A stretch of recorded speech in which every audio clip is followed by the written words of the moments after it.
ደፋር ሁኑ። አሁን ካላችሁበት የተሻለ ቦታ የተሻለ ሁኔታ ላይ ራሳችሁን ልታገኙ ግድ ነውና ደፈር በሉ። ድፍረት ቀላል እንዳልሆነ ሁላችንም እናውቃለን። ግን ቢሆንም ደፋር መሆን ካሰባችሁ መሞከር ከዚያም ማድረግ አለባችሁ። ደፋር የሆኑ ሰዎች ሁለት እጅግ ከባድ የሆነ ነገር ሁሌም ይገጥማቸዋል። ይህንንም ሀሳብ ሲያስቡ ለየትኛውም ፍላጎታቸውና ውሳኔያቸው ትልቅ ኃላፊነትን በቅድሚያ ይወስዳሉ። ከዛም ወደ ድፍረት ዓለም ሲገቡ የሚገጥማቸው ያ ሁለት ነገር ይሄ ነው፣ ማግኘት ወይም ማጣት ነው። ከሁለቱ የዘለለ ምንም ተአምር አይፈጠርም። የሞከራችሁትን ነገር ታገኙታላችሁ፣ ካልሆነም ታጡታላችሁ። እና ፍርሃታችሁን ከእናንተ በማስወገድ የትኛውንም ወደ መልካም መንገድ ይወስደኛል ብላችሁ የምታስቡትን ነገር በድፍረት ማድረግ አለባችሁ። ምክንያቱም ለማን ብላችሁ ትፈራላችሁ? ለምንስ እያላችሁ በህይወታችሁ ላይ አንዳንዱን አጋጣሚ ከአንዴ በላይ አትኖሩትምና መኖራችሁ ካልቀረ ደግሞ በፍርሃትና በመሸማቀቅ ሳይሆን በደስታና በድፍረት ሊሆን ይገባል። የት ቦታና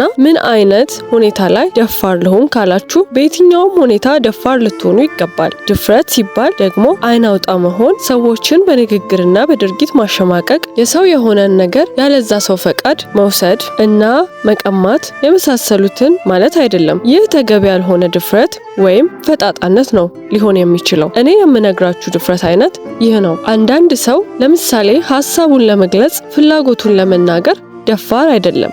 ምንም አይነት የቋንቋ ችግር የለበትም፣ ግን ትልቅ ፍርሃት ስላለበት የድፍረት ችግር አለበት ልንል እንችላለን። በዚህ ምክንያት በአስተርጓሚ ነው ሐሳቡ የሚገለጽለት። ምንም አይነት አዲስ ቦታ ሲሄድ በጣም ፈሪ ይሆናል። በህይወቱ አዲስ የሆነ ነገር ለመሞከር ለመስራት ድፍረት ስለሚያጣ ገና ለገና ብወድቅስ፣ ባይሳካልኝስ፣ ባይቀበሉኝስ እና ባልችለውስ፣ ከተበላሸብኝስ በማለት እንዲህ አይነት ሐሳቦችን በማብዛት ብቻ ቢሞክረውና ቢያደርገው የተሻለ የሆነን ነገር ድፍረት በማጣቱ ብቻ ሲተወው እንመለከታለን። እራሳችሁን እዩ።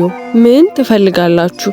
የት መሄድ? ምን አይነት ቢዝነስ መስራት ትችላላችሁ? ብትሞክሩት የሚቀላችሁ፣ ብትለብሱ የሚያምርባችሁ ምን አይነት ነገር ነበር? ግን እናንተ በፍርሃታችሁ ምክንያት እየፈለጋችሁ ያላደረጋችሁትና ያልሞከራችሁት ነገር ምን ያህል ነው? ይህንን በማየት አሁን ጀምሩ። አሁን አድርጉት። በየቦታው የምታያቸው በትልቅ መድረክ ላይ ዋው የሚያስብል ንግግር አድርገው የሚጨበጨብላቸው በየሶሻል ሚዲያው ተጽዕኖ ፈጣሪ ሆነው የምናያቸው ሰዎች ብዙ ትልልቅ ቦታዎች ላይ ምሳሌና አርአያ የሆኑ ጀግና የተባሉ ሰዎች ጀግና ያስባላቸው ስራቸው ብቻ ሳይሆን ለእያንዳንዱ ለተራመዱት እርምጃና ለተገበሩት ተግባር የወሰዱት ኃላፊነት ቢኖር ትልቁ ድፍረታቸው ነው። ደፋር ባይሆኑ ኖሮ ዛሬን አይደርሱም ነበር።